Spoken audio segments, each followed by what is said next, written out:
Hello and welcome to the Self-Wealth Real Estate Podcast with your host, Luke Barron. Today, I'm interviewing Jessica Narula. Jessica is a real estate investor out of the GTA.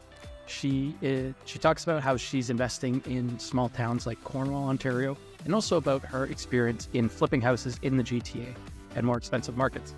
She's also a mortgage agent. We get into that as well, and how she uses private lending as a benefit for her flips. And we talk about the lessons learned, the good and bad experience of investing in towns like Cornwall. And I think this was a really interesting conversation. You guys are going to enjoy it. So thanks for watching.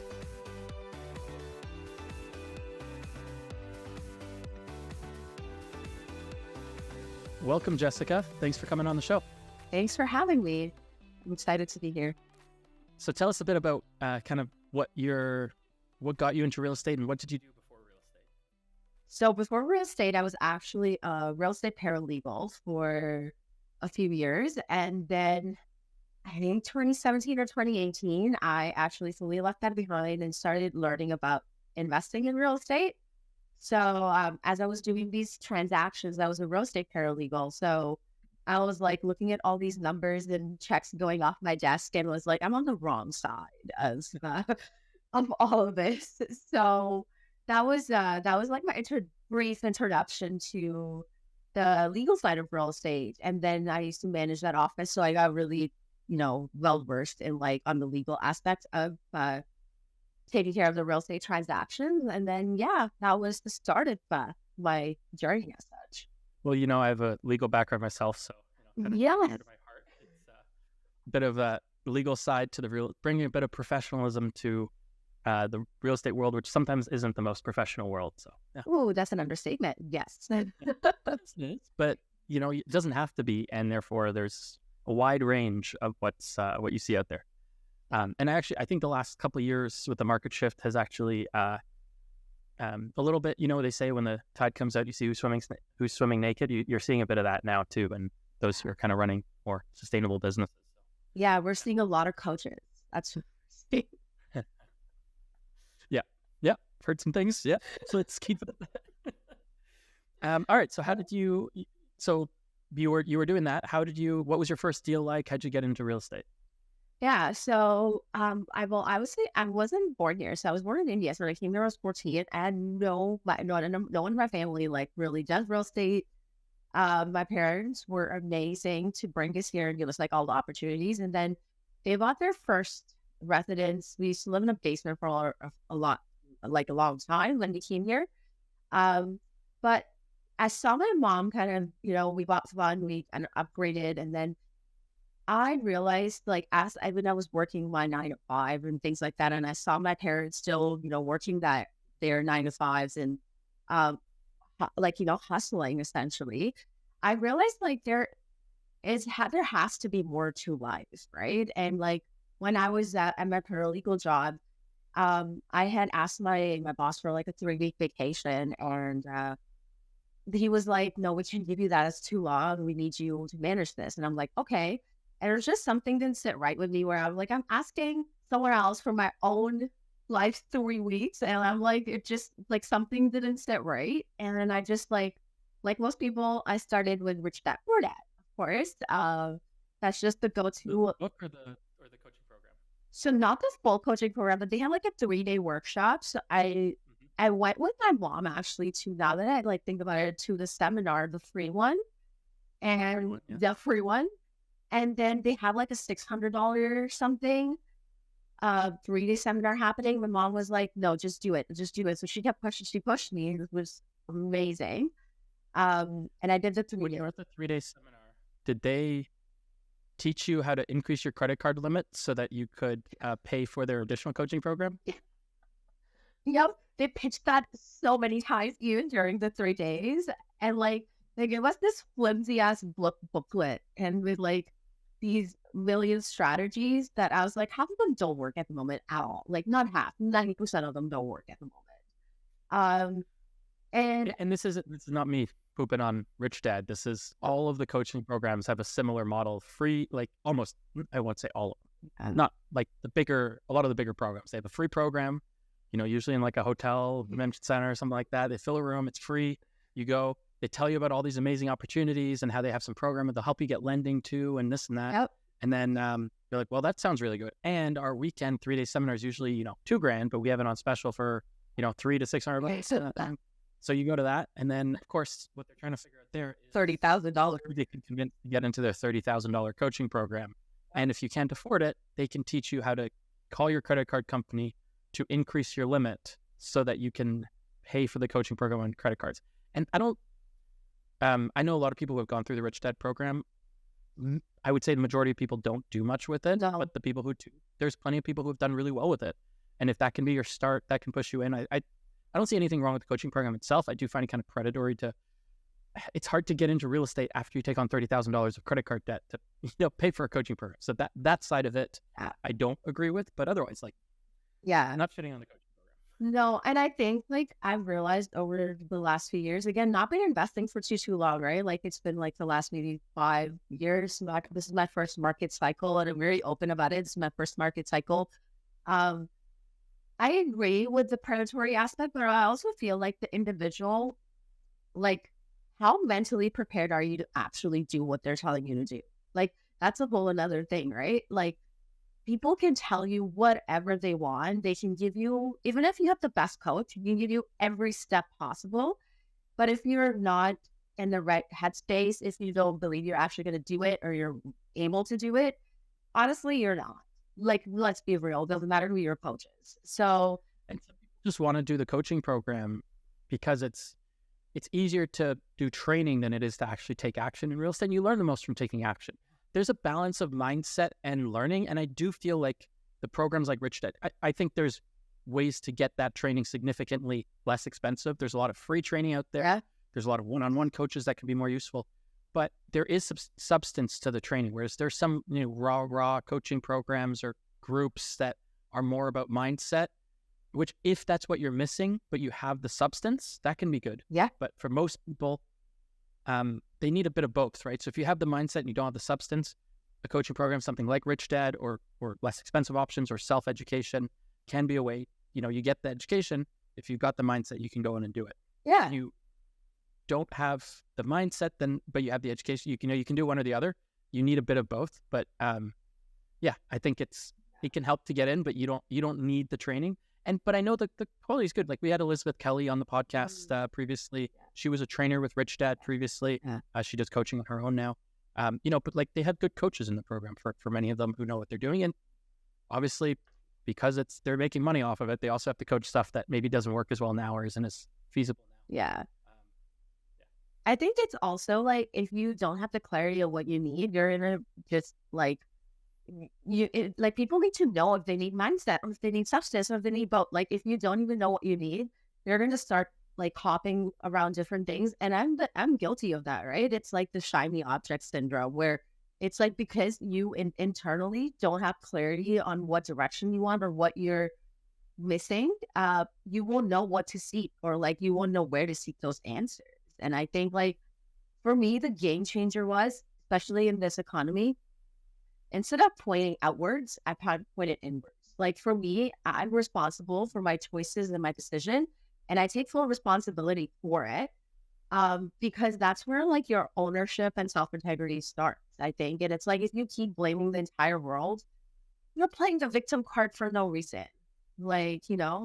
So for me, I've done this tried coaching and actually very little coaching I've tried. You're right. Most of it has come from actually just doing it. But yeah, I just feel you need a balance, but you also need clarity within yourself to know what you want in the first place. Yeah. Right? Absolutely. Yeah. So you did that. You signed up for the weekend seminar. Yeah. Yes. And then what next? Okay. So yes, signed up for the weekend seminar. Did it. So I went to every meetup as possible. So a lot of the investors at that time were in London and Windsor, those boys, there was a big group there. Yeah, they were all just pretty wild. And there were times I'm in Brampton, Ontario, right? So I drove 4 hours back and forth the same day just to attend those seminars. And then there were times I was literally the only girl there. And I was just very confused as to why that was. And I remember going to like, they had this thing called a mansion. They were just all the boys investing there. Yeah. And they used to, I feel like, okay, back, like also back in 5 years ago, the resources that are available now were not available then, like even 5 years ago. I think now everything you can get like virtually, right? So, but when I went there, they were like, "Are you Jessica?" I was like, "Yeah." I was like, "How did they know?" And they're like, "Because you're the only girls who signed up." So weird, that your name was Jessica. I was like, "Okay, fair." And oddly enough, the speaker was a female, and then she was like, "Oh my God, can you sit in the front because this is a lot." um, but yeah, like it was great. So I learned, and I got overwhelmed with the insane amount of strategies and how they were just pushing, leveraging like your life pretty much. And I was like, it sounds amazing, but like it makes me like, I'm like, okay, then I got into the zone. I was like, I'm not taking action enough and all of that. And then I had to take a second and I take a step back from the meetups. And I was like, I have all of this information. I need to pick and choose what works for me. So the first property then I bought was in St. Catharines. And I was like, I had no background in construction or anything. I wasn't even a mortgage broker agent at that time. So I met this realtor. He was pretty well known in the real estate community. He is pretty well known in the real estate community. And he was doing the under 30 challenge. Like if you're under 30, you can do this interview thing. I can't remember. It was something around those lines. I was like, I'm going to reach out because I was like 28, 37, 38. And I reached out. And then on that day, I was like telling him I want like a property, which is kind of turnkey, but still below market value. So that way, for now, I can just get into it with a cheaper price and like, rent it out. And then his partner was selling one of his flips. And he told me about that in St. Catharines. Went and saw it. It was a really small house. There was like a large corner lot. And I, after I looked at it, I like took my parents and we were like, okay, what do we think and kind of thing. And we ended up buying that one as my first property. And then, that was a lot of learning, even just on that property itself. So we realized it would have been cheaper to just flip the entire property ourselves than fix what they flipped. So yeah, definitely learned a lot of things, even in just the first property itself. The property, the realtor was like, we can even help you put the tenant. There's a management company we have. Yeah, they put the tenant all right. We cleaned out like needles after months of like having the tenant there. She was just, yeah. So we ended up selling that one though. So we ended up selling that because the market was so high. It was just like, we didn't do okay on it still. But that was my first property. And that's the nice thing about real estate is over time it's very forgiving. yes. Right. And there are short periods, like if you had bought it in, February of 2022 and you're selling now, maybe not as forgiving, but over a period of time, over a 10-year period, real estate is very forgiving Yes. of mistakes or just things going wrong. Yeah, if you can hold through a longer period, you'll be okay. And obviously when the market goes up, even if you're dealing with tenants with needles, the property's worth more. And yeah, you can do well. And that's why a lot of flippers get bad reputations too, right? You can, like I like being really involved with our flips because there's a balance too on what, it's I find it would be very hard to flip without really good construction knowledge or having really contractors you trust deeply because, sometimes we get really good deals on properties where it's like, there's, for example, water coming in and one option would be, okay, so you got to dig up everything and it's an area with like, well, there's concrete, around the house and there's clay soil. Like it's going to be an expensive waterproofing or it's very close to other houses. And another option would be, well, what if we just did internal waterproofing? Yeah.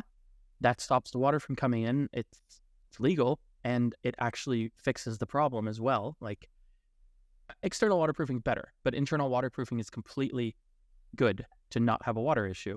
And so knowing, different options that way can save you $50,000 on a house sometimes. And that can make the difference on a flip, while still making sure that you're not going to have an ongoing water issue, right? You can still, like, I'm not going to flip anything that I can't sleep at night after selling it, kind of thing, right? Yeah. No, and I honestly learned a lot because I started flipping after that with my business partner who is a contractor.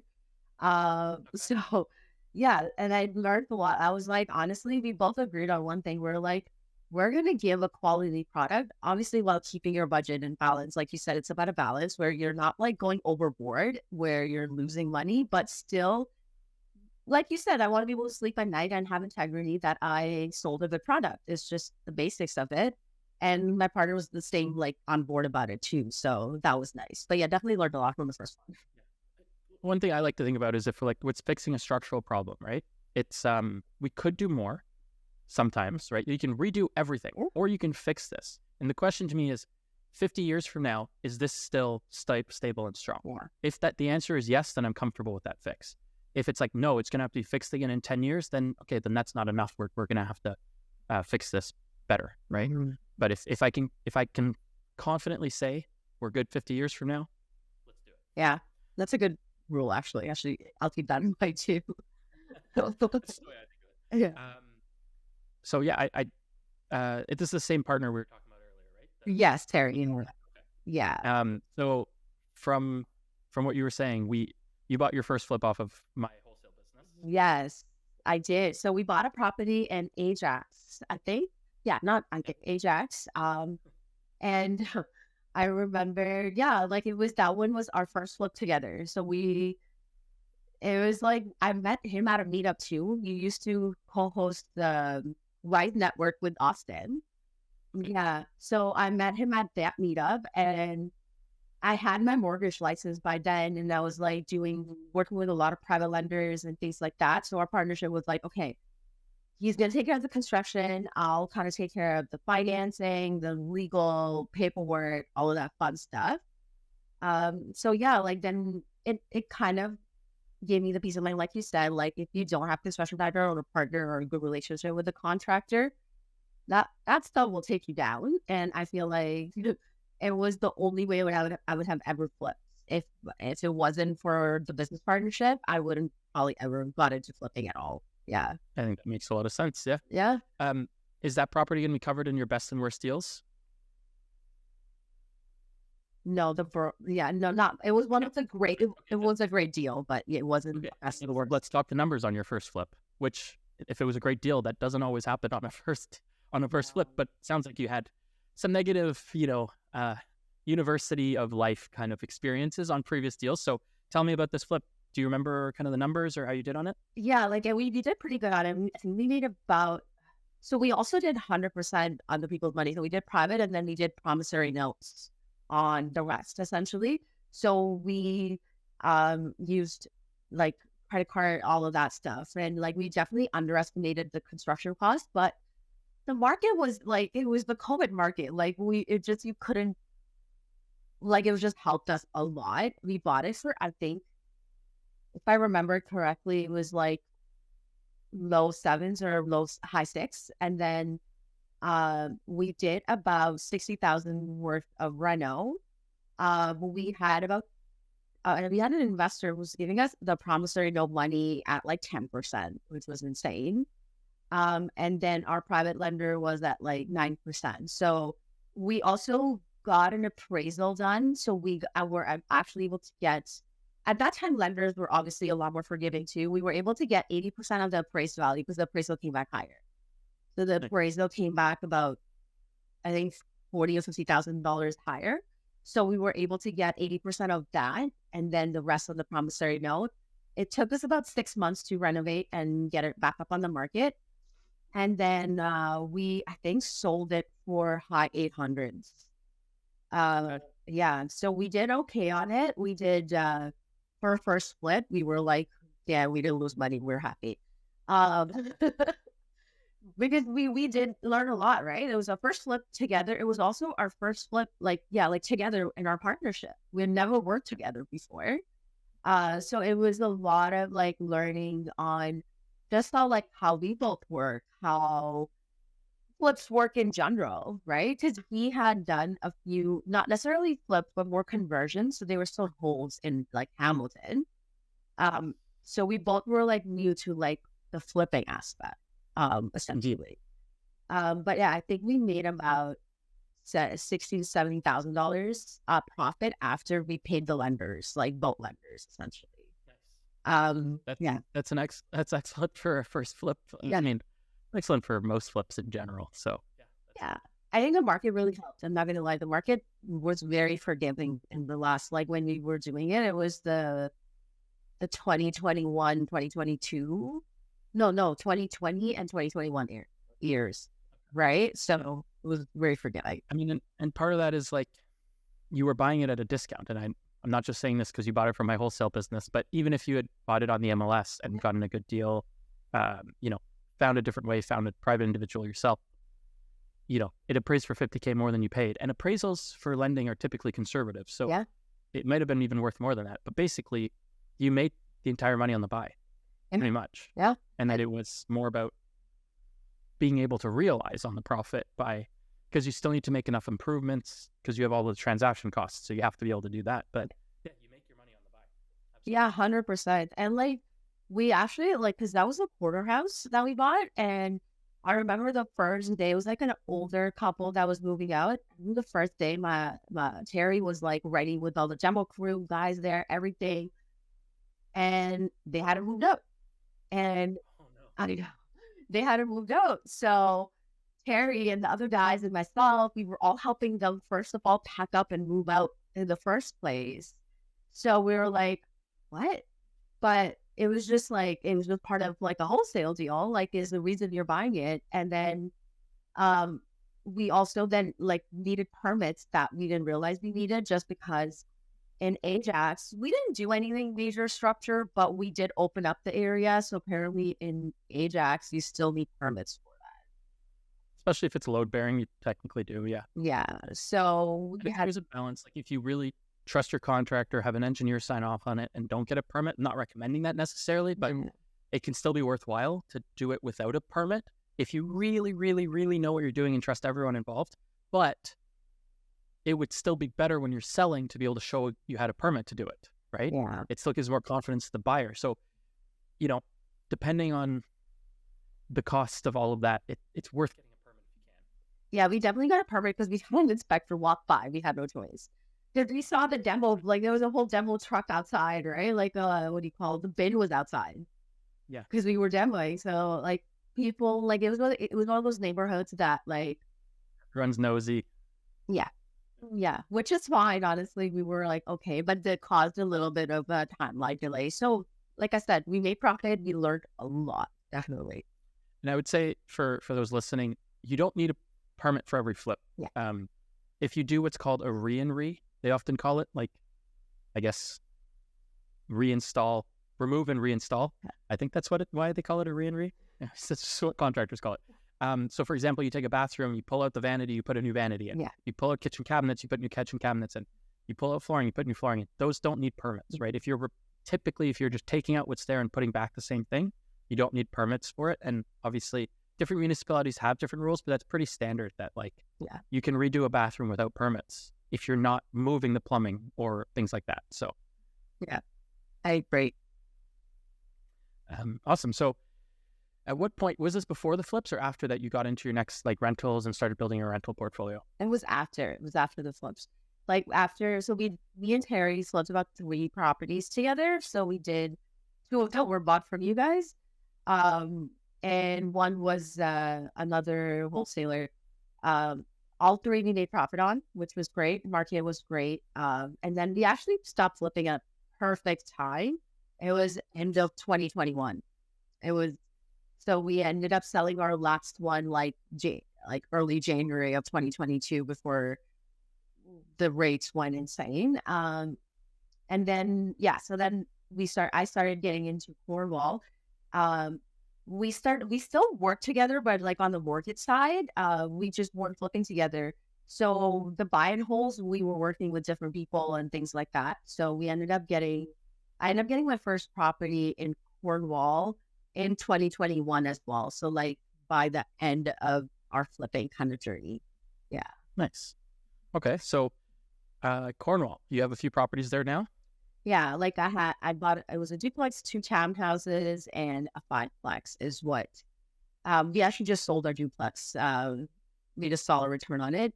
And then, yeah, so and then we still have the 5-plex and the 2 townhouses there. Okay. And how's the Cornwall market been for you? And what's your experience been like doing that, especially at a distance, right? Yeah, like I realized a lot of things, even that, like I learning still a lot with that. I realized with small towns, they like square footage, especially better tenants that you're gonna get. They like square footage, they like the whole backyard idea, they like all of that. So my duplex, we did really well on it. We had the best tenants. Even my townhouses had the greatest tenants. But with the 5-plex, how it was, all of them we bought off market. So what happened was when we were renovating, so the first duplex we bought was actually decent condition already. We just painted it a little bit, like, just prettied it up a little bit. But the contractor was working on that, introduced me to the seller who was selling the 5-plex and had severed the townhouses, and then he was individually selling those townhouses, essentially. But yeah, my Cornwall experience has been hard. I found it a little tricky to get the right management company. For me, it took about 5 trials to do that. And I think if you're investing in smaller towns, you are opening yourself up to a tenant profile that you can choose to accept or not. But for me, here's the logic when I'm investing in Cornwall. For me, Cornwall makes sense because the property prices are cheaper. You obviously cash flow. Like there's no question about the fact that you cash flow. But my question is, even if you say cash flow $500 a month, right? Like say you do, like whatever, and $500 to $1,000, you're making 12,000 a year, and in a good time, right? Sure.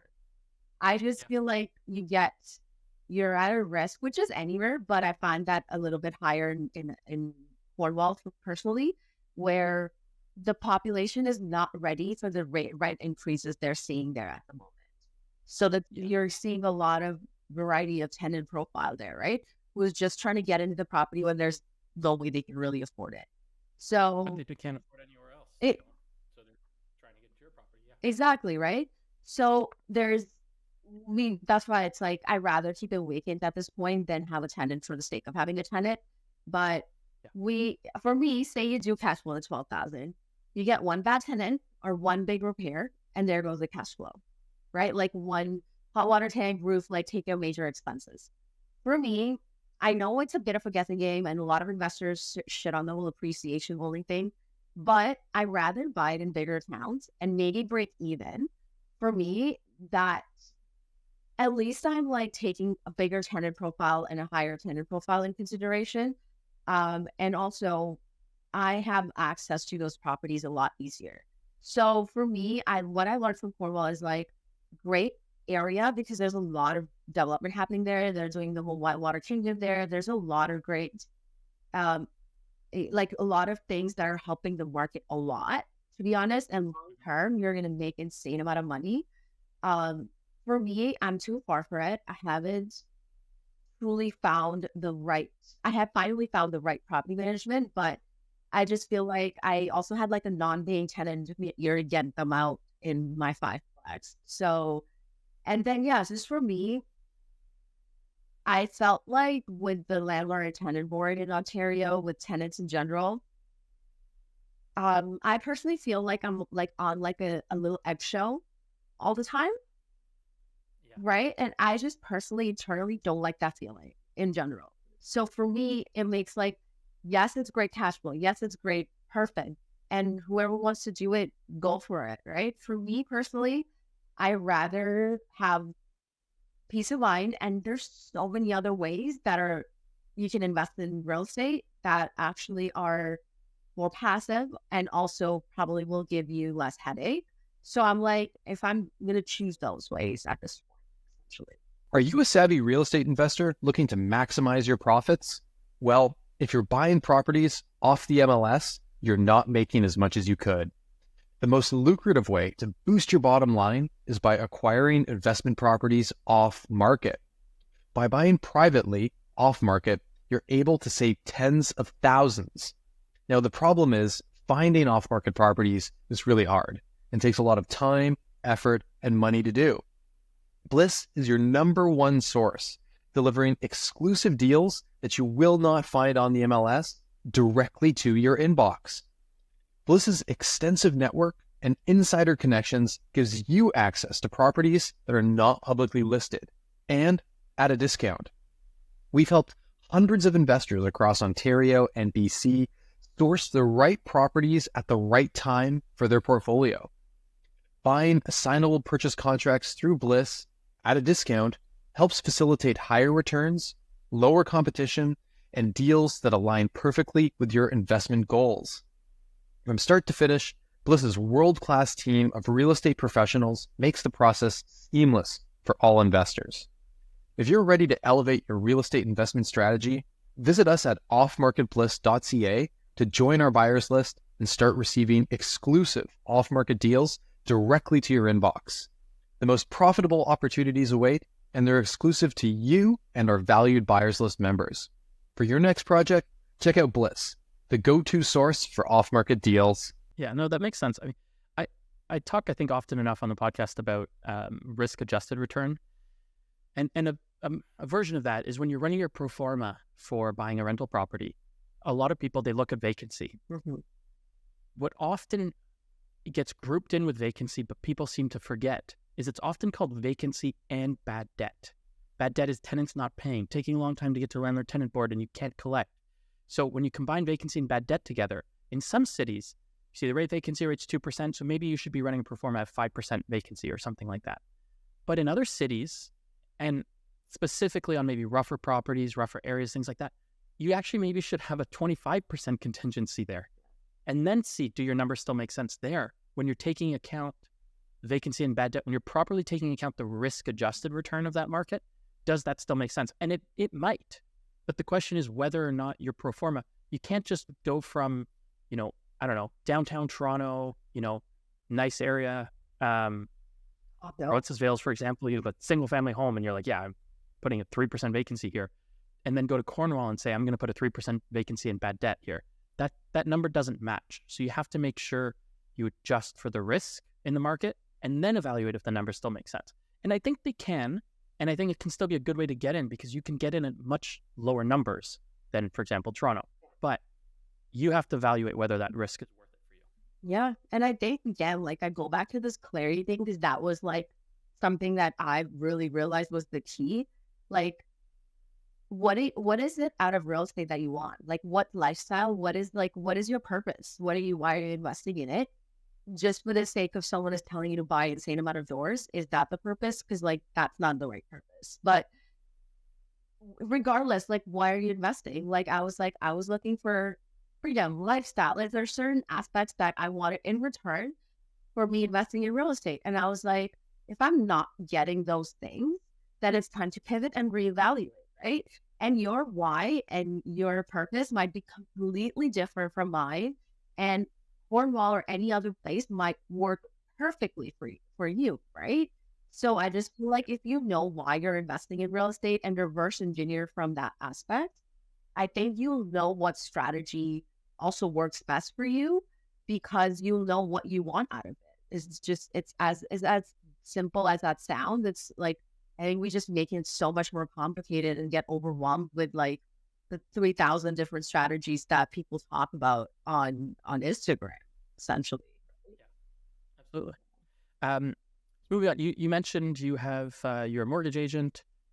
What's your focus in that business? And that's I'm assuming, from what I understand, your rentals are kind of long-term equity building, retirement, freedom kind of strategy. But then you still need to generate income to live day to day. And that's your mortgage agent side of the business. So what's the focus on your mortgage agent business? What kind of clients do you work with, or do you have something you specialize in? Yeah. So right off the bat, I was one of those agents who focused on investors. I'm done maybe 2 first-time home buyer deals in my entire life. That was because it was friends. So for me, it's just the clientele I attracted because I used to go to so many meetups as well. And I'm surrounded by investors, people who referred me. So like Terry, one of my other friends who's a realtor who helped us sell a lot of our flips, like they were all investors. Like that's just the referrals they gave were investors. So for me, I focus on investors, but I'm focusing right now on a lot of commercial. So not just like multifamily, but industrial office spaces, land and things like that. But that was by intention, like because I personally want to get into that. So I just surrounded myself with people who are already doing it.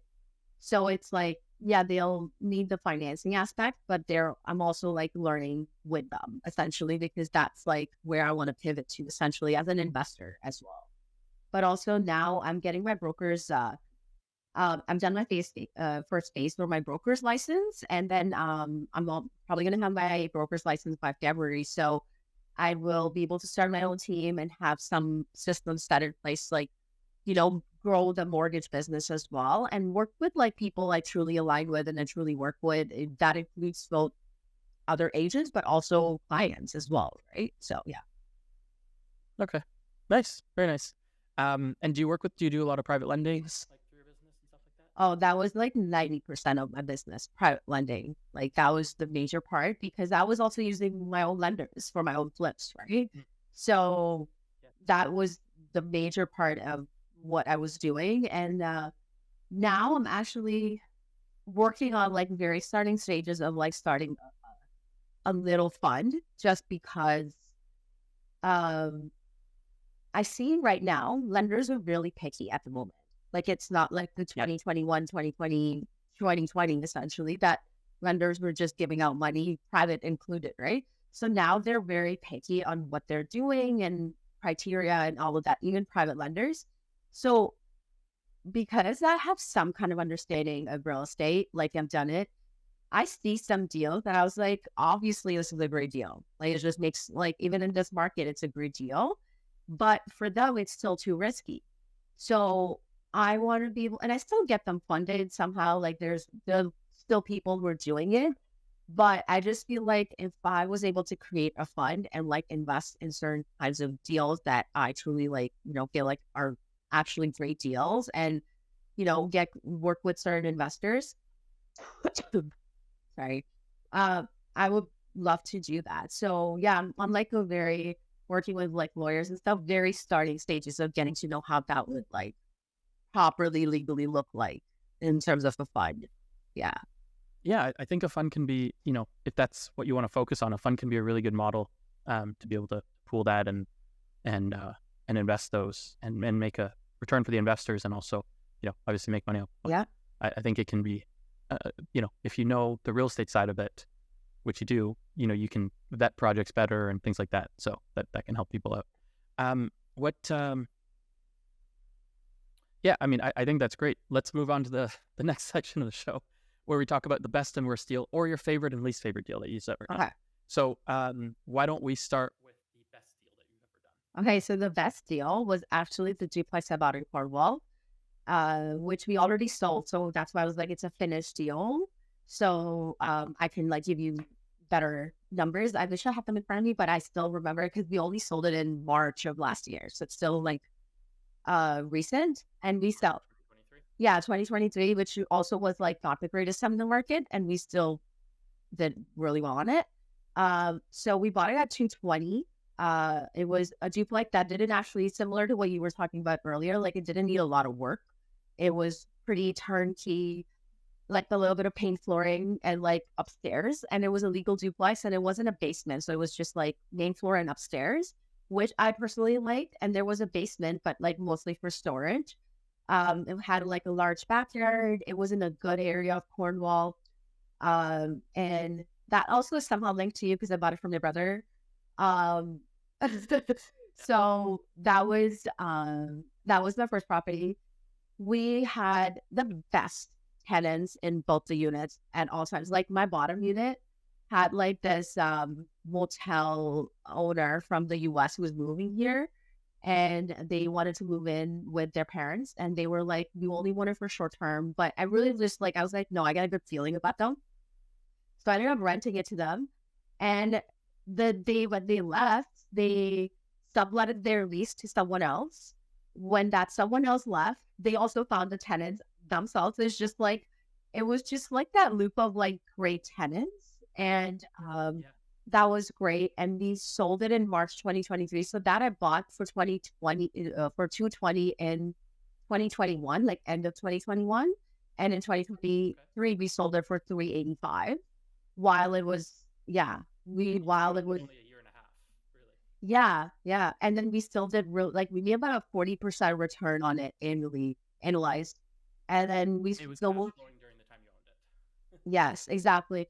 And honestly, the only reason we sold it is because we were trying to sell our entire Cornwall portfolio, right? And that's why we were like, kind of like, this is our best property in Cornwall. Do we really want to sell it? But we're like, okay, if you're eventually, our plan is to get out of Cornwall anyways. Like when I say we, I'm talking about myself and my JV partner. We're like, we have an offer, which is actually great. Like, might as well start.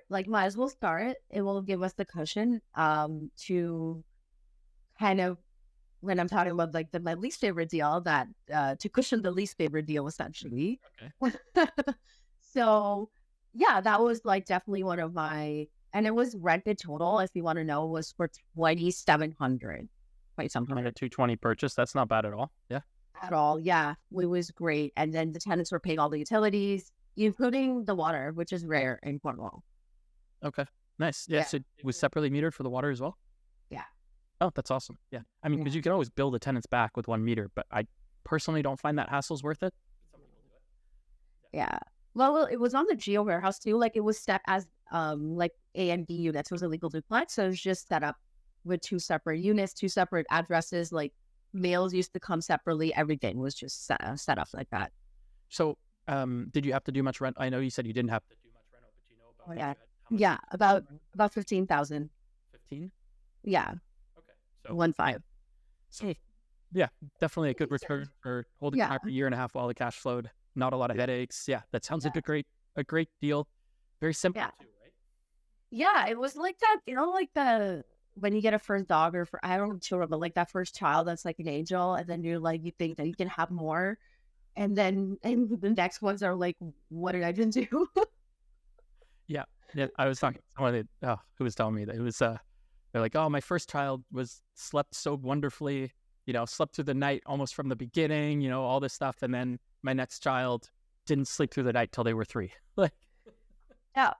I don't want children, but I feel like that would be the feeling, because I talk to like other parents, and they're like, yeah, we had like our first child was an angel, and then we thought we could have more kids, and we did, and then the next one was like, that's a maniac. I'm like, so let's talk about your maniac child. What's the worst deal? Yeah, it's the fiveplex in Cornwall. It's the fiveplex in Cornwall, and for a lot of reasons, like if you have a smaller unit, like apartment style. So the fiveplex was also like the guy we bought it from was turning a commercial property into residential. So it was a mixed use before. So the top two were residential. The bottom was, one unit was done, and the bottom was still being renovated. So we bought it mid renovation. So it was just renovations for you, or did you have to complete it? So we had to pay for it. Okay. We had to pay for the renovations, but I just used their team. Like I just continued because they had all the permits. Everything was in place for the city. Like the process was done. But even with them, like there were certain renovation like aspects that were like, I had to still find people to do certain things. Some expenses were a lot higher than I initially estimated. So right off the bat, that was, I was like, uh-oh. But he did do a VTB on it as a first. So we got it at a VTB, did a VTB. We put about 30% down, but we did 70% VTB at like 5%, which sounds amazing right now, to be honest, in this market. It sounds beautiful. So we did that, and then he was kind of helping us. Just for the listeners who are quite familiar, we talk about VTBs on show often, but I don't know, we always explain it, but the vendor take back, or some call it seller take backs. And it basically means that you put 30% down, but instead of going to the bank for the 70%, the seller registered a mortgage on the property and they were the lender, essentially. Yeah. That you didn't need to come up with the other 70%. You just owed it to the seller. Exactly. Yeah. So That was nice and easy, honestly. Now that I think about it, though, as I'm talking about being a child, there were good aspects to it. There was a lot of things that made sense. We bought it for 580. It was a large, like it was a fiveplex, smaller units, but it was pretty like commercial building. It's pretty solid, like build. And then after we were done the renovations, we had the longest vacancy time because we couldn't find the right units. So because the apartments were so smaller, there's like not a lot of the parking is just the lane itself, and there's a lot beside it that's not owned by us that you could park at. So we realized like the tenant you'll attract in the small apartments, usually singles or younger couples. But then we started seeing a lot of people on, different just areas of life that we were like, we don't want them as tenants. So we ended up holding vacancy for a long time. We ended up refinancing. This is another good part of it. We ended up refinancing with BMO, and we bought it at 580. And after the renovations, we ended up getting an appraisal for 990. Wow. And how much Yeah. did you have to put in for the renos? We did about 120, which was more than when we thought, because it was should have So been you were less. 700 into it, plus maybe some carrying, and it appraised for 990. So Yeah. that sounds like a full burr. Well, we actually no, because of the vacancy, we had to hold for a while, and by the time we got into the refinance, our holding cost added up to probably another 30,000 or so. So it wasn't a full burr because of the fact that also BMO. Actually, you're right. If they would have given us the 80% of the appraisal, we would definitely be a full burr. But because we had bought it less than 6 months ago, how lenders like BMO and things like that will look at it. They will look at like what you bought it for, what the construction cost you used for, and then they'll use that as the values of the appraised value. So they used like 8 something for the price. So we got about 635 as a new mortgage, which we did pull out a lot of the money. We did pull out a lot of the money, but what ended up costing us after we pulled out a lot of money was the larger vacancy, like that continued, and then some non-paying tenants, and just a lot of that stuff was happening with that property. And then going through, so before the first one, which I was like my angel child, I was managing myself long distance. So this one, it was just 5 units. There was just so much happening, and I had to do showings and stuff like that. From a distance, it's hard to do, Yeah. So I ended up trying multiple management companies, and one of the ones, like, do you want me to tell you not funny? It's funny now because 10 is out. It wasn't funny. So one of the property managers, so this was how the non-paying tenant got into that property last year, January. That unit was empty for a few months. And these guys, the tenants applied, the girl went and just came and saw the property, and she looks very decent, very nice and all of that. And my property manager, so I had used another service to find that tenant essentially, but my property manager was still supposed to vet them, get the lease signed, like still do the showings and all of that.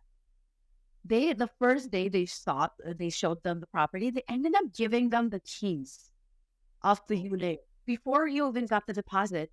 So for that tenant, they were in it. The property management didn't know, and they paid maybe $500 in deposit. So we never even got their deposit. And then after that, I had to let the property manager go for obvious reasons. Yeah. So I went down there, and then I knew, like, you get that feeling in your gut. It's like, I don't know about this. But I was like, okay, you know what? Maybe it's just me. Because I talked to the guy. He's like, I don't want any trouble. I was like, honestly, yeah, like, we want to make sure everything's okay. Like, we don't want any trouble, all of that stuff. They paid for 1 month. And then I had that property on sale. While people were walking through, they were started to threaten people who were looking to buy. And they had like these 2 big dogs. And I love dogs. I have a dog myself, but like, they were literally scaring and threatening realtors and people walking by. And it took me a year to get them out, and I had to pay them because and I also then found a pair of landlord tenant board is broken. Yeah, I think we've all established that at this point. Yes. But yeah, so I was just, my mind was blown how like this help was happened. And I was like, holy shit. But then I found a manager now. She's very experienced. And then like she helped connect me to the person who helped me get him out essentially.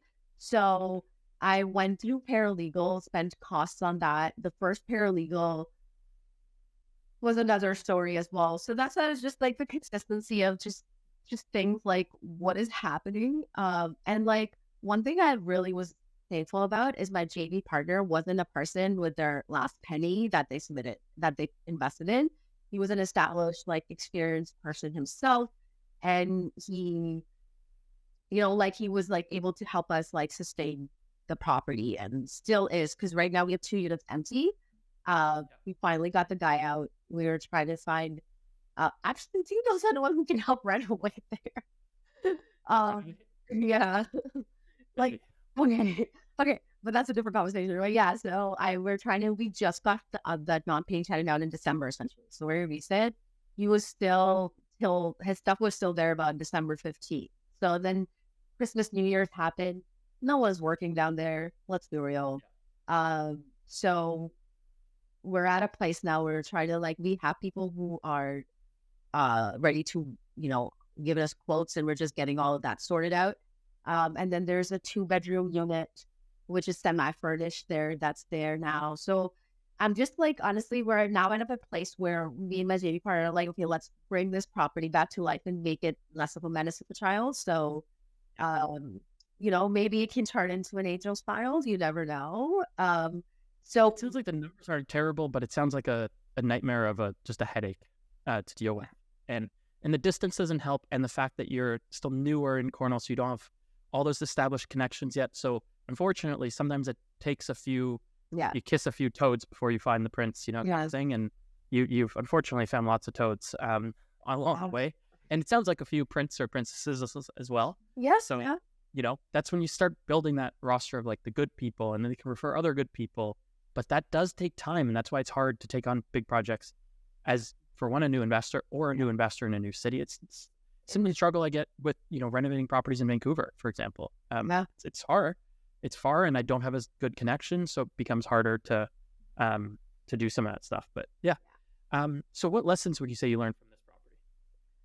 I think the lessons were for sure like long distance investing. Like you said, it does take time. So I wish I acknowledged that before I started, because I think when I was learning about all of this, everyone's making it sound so easy. Like, oh, you just hire a property manager down there and you're good.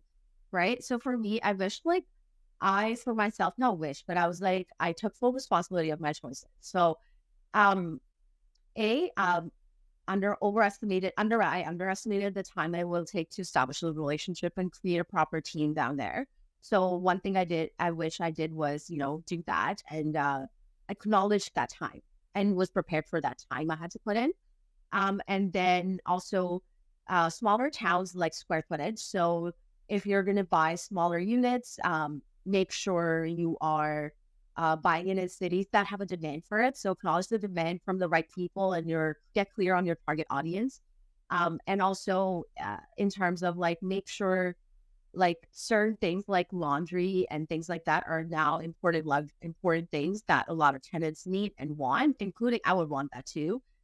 We later realized the top 2 units that were already renovated didn't have laundry. So now that's one of the bigger drawbacks for us to rent them out, because there's no laundry there.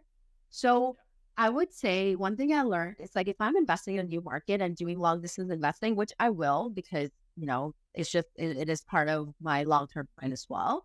I would get to know the area more, establish some basic connections, first of all, as well beforehand. Do more research on the demand of the kinds of properties that are actually needed and required and what audience you'll attract. So definitely those were some of my major learnings in that property for sure. And I forgot to cover it earlier, but what lessons did you learn from your best deal? The lessons I learned from my best deal was your tenants are your clients. If you treat them properly, they will treat you with the utmost respect, because you're giving them their same respect back. And I found that worked really well with my tenants in the duplex, my tenants in the townhouses. And I realized, again, the whole square footage thing, like, look at the demand was this. I was like, this is just an obvious two things, right? One works because it has a backyard. It allows families, it allows immigrants, it allows people who are going to be good to you.